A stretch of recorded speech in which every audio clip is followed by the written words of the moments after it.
Yo,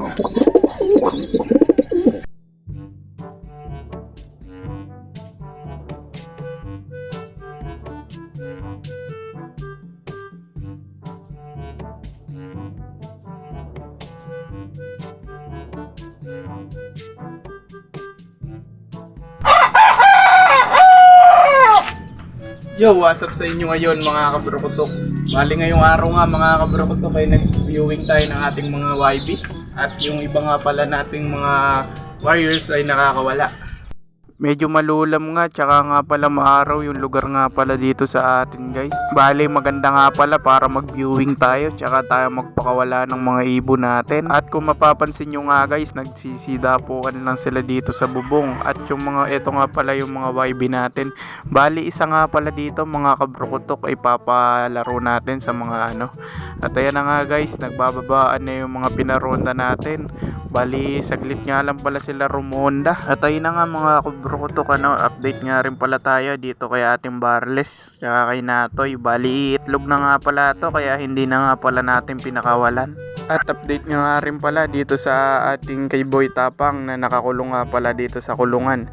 Bali yung kapares nga lang pala niya yung andito at nakakawala lang. Bali kukulong natin mamaya, baka kasi pumitik. At ayun na nga mga kabrokotok, si Boy Tapang nga talaga ay hindi na umuwi. Bali sigurado yun may nakahuli dahil paris na si Boy Tapang. At konting update lang din pala dito sa kay Bangis tsaka nga pala kay nanay ni Boy Tapang ay nagpares na. Malapit na nga rin pala itong umitlog guys. Hindi nga pala natin sila pinakakawalan hanggat hindi umiitlog dahil babalik lang di sa kapares si Bangis. At kung mapapansin nyo nga guys, parang natatakot yung mga ibon natin dito, kaya lulubayan na rin natin yung pagbibideo sa kanila at baka tayo ay makaistorbo. Siguro nga guys ay papaamuin pa natin sila ng konti bago natin sila hahawakan or mapakita sa camera.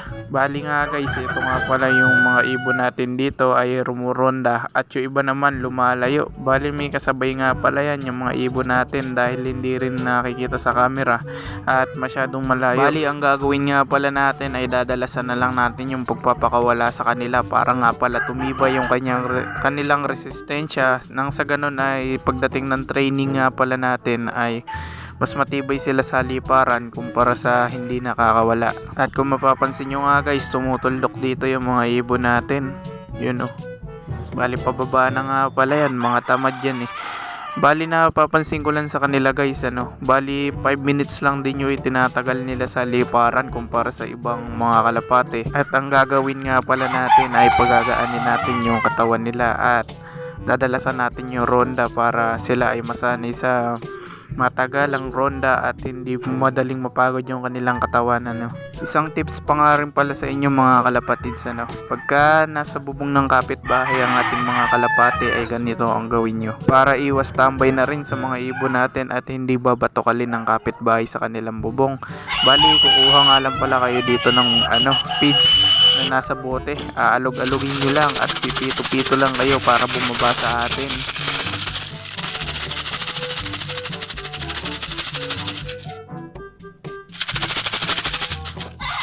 Yun yung sinasabi ko sa inyo mga kabrokotok, pagka nakita nyo nga pala yung mga kalapate nyo sa bubong ng kapitbahay ay kumuha lang kayo ng pantawag sa ating mga ibon, nang sa ganun ay maiwas yung ating mga kalapate na tumambay sa ibang bahay para mas madali silang tawagin kapag naglaro na. Ang parusa nga pala natin sa kanila guys, pagka hindi sila bumaba dito ay hindi sila makakakain hanggat hindi sila papasok.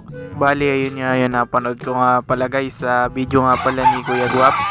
Bali ang sabi nga pala niya doon ay tandaan lang natin lagi na hindi ang ibon ang masusunod sa ating karera o sa ating sistema kung hindi tayo. At syempre sa pag-iibon nga pala mga kabrokotok, hindi nga pala natin maiiwasan yung mga ibon na pasaway.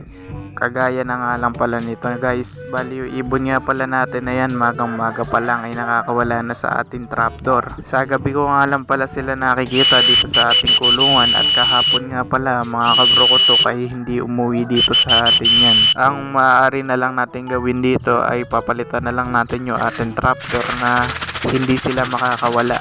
At dito nga sa video na to guys ay susubukan natin silang tawagin at ayun na nga guys, bumaba nga pala siya rito. Bali, ang bumaba nga pala na yan ay si ating tagas. At ang hindi pa nga pala bumaba ay lumipat lang dito sa kabilang bubong na mas mataas ay ang ating galing kay Kuya Onat na si Gilbert. At ayun nga lang pala for today's video muna guys. Bye.